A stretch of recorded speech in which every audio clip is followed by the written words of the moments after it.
So everyone, Tyler here. No cat space. Let's talk.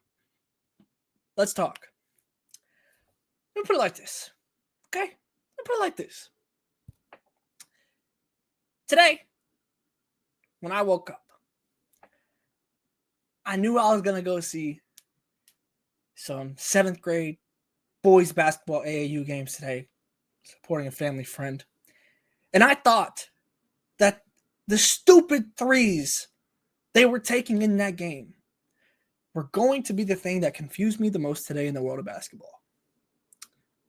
And then my messages start going up in the no cap space chat. And I'm like, oh no, something happened. I know what that means.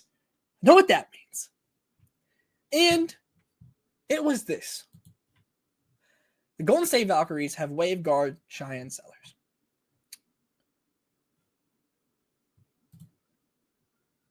I'm confused. If you just watch my Valkyries preview here on the YouTube, you would know that one of the points that I made in that video of one of the most interesting 3 things that I wanted to see this season was Golden State figuring out what they had in Cheyenne Sellers.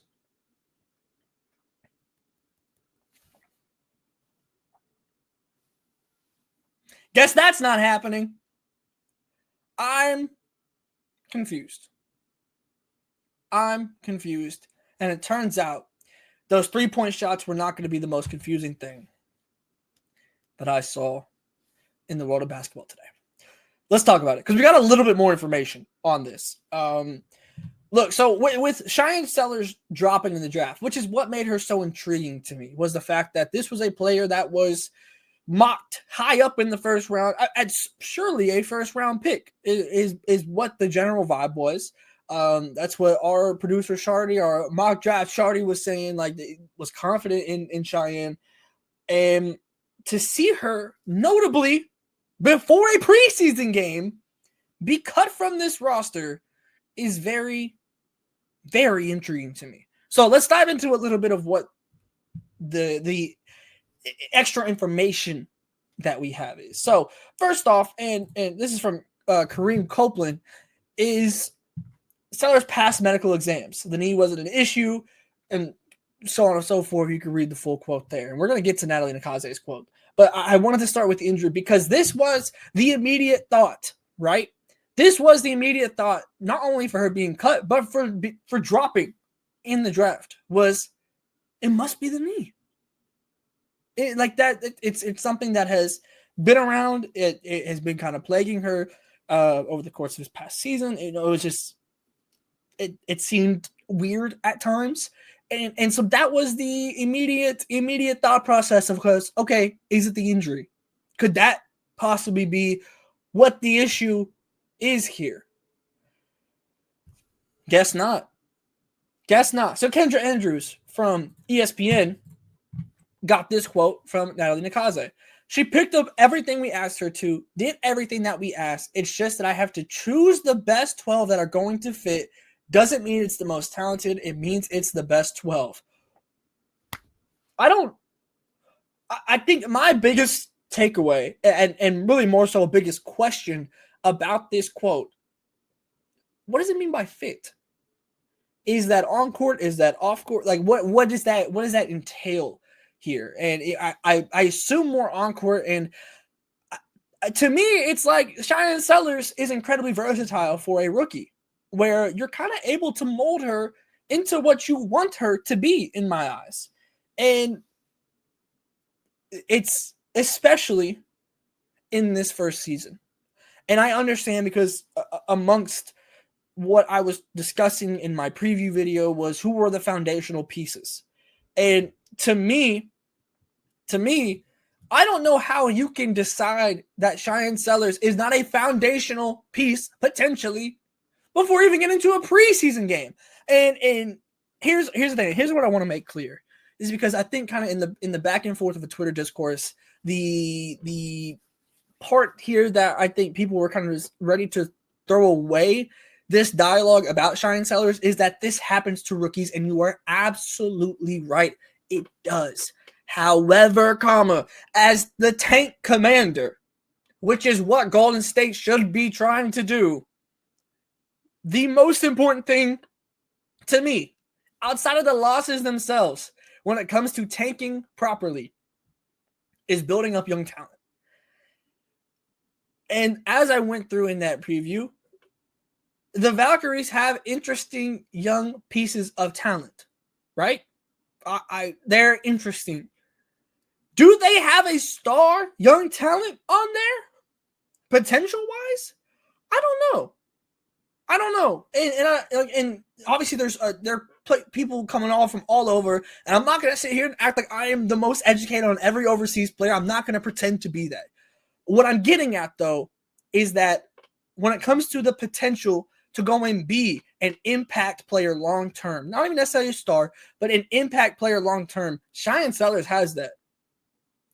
And there is room, specifically in this training camp, for a piece like that to go and be a long-term piece in this expansion franchise. This was supposed to be the training camp that, to me, in my eyes, from the outside looking in, there is no insider or anything like this, but just in my head, you would imagine that a team that doesn't have a seniority in terms of a player that has been with an organization for a long time, because the organization hasn't been here for a long time.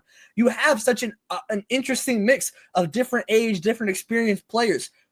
Everything pointed to rookies getting, to me, a quote-unquote fair shot. Now, I'm not saying that Cheyenne Sellers was particularly done dirty, as much as I'm saying I don't understand how we don't even make it to the first preseason game with a player like Cheyenne Sellers. It's not the injury.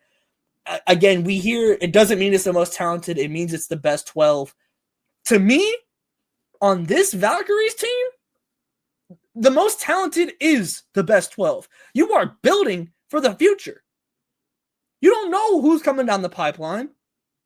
You don't know where you're going to end up. Right now, if you have a young player that is good, you keep them on the roster. And you see what they can become. That, to me, is Tank 101. Lose games, build good habits with your young players. That's what you're aiming to do. And with right now, what we know, obviously, as always, more information, opinions can change, right? But with what we know right now, I don't see the reasoning. I don't see the explanation, even with this quote from Natalie Nakase. I don't get it. She did everything you asked. How do you not make it to at least a preseason game?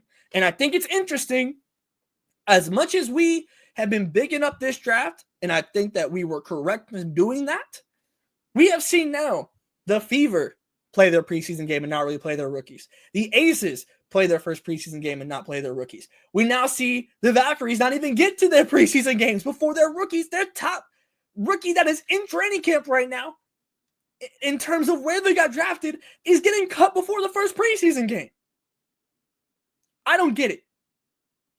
There is clearly, I think that the valuation, and we'll see how the preseason concludes, but in this moment right now, it seems as if the value we as in the discourse of women's basketball from the outside looking in, the value that we put on this draft may not simply have been the value that the WNBA did. And that is incredibly intriguing to me as we continue into these deeper and more talented drafts that we have on deck. And I'm very intrigued. I'm confused. I'll be interested in seeing if anyone picks up Cheyenne Sellers. That might give us a better indication, for better or worse, if anything was wrong, quote unquote, with Cheyenne Sellers. But I'll tell you right now, from what we know, which is ultimately limited, but we did get a quote. We do know it's not injury related. Working with that, I'm lost. I'm confused. And as of right now, this is easily, from a training camp perspective, the most puzzling decision so far that any team has made during this training camp when it comes to cuts. There's still plenty of cuts left to come. But goodness, I'm confused. So looking forward to learning more about this, to hearing more about this, because as of right now, I am lost. But with that being said, our team preview series is going to continue. Go check out the Valkyries one. A little outdated now, I'm not saying sorry for it. I didn't expect this to happen. But go check out those. We got the Wings one up as well. And then we got more coming on the way. I'm about to record them right now as we speak. But this was just on my heart as I got back from those games. Because what in the world is Golden State doing? But make sure you're tapped in here on the YouTube. So like, subscribe, comment. It all genuinely helps. I can't wait. We're going to be putting boots on the ground this WNBA season. I'll be in Dallas. We have people in Atlanta, LA, New York. Come on now. We're everywhere. We try and do what we can. But that all comes with the support that you guys give us to allow us to do what we can. So make sure you're tapped in across the board on YouTube. NoCapSpaceWBB.com as well. Free subscribers. All the content is there. Paid subscribers get extra content, help us travel, support us in upgrading and things of that nature. So until then, I'll see you next time.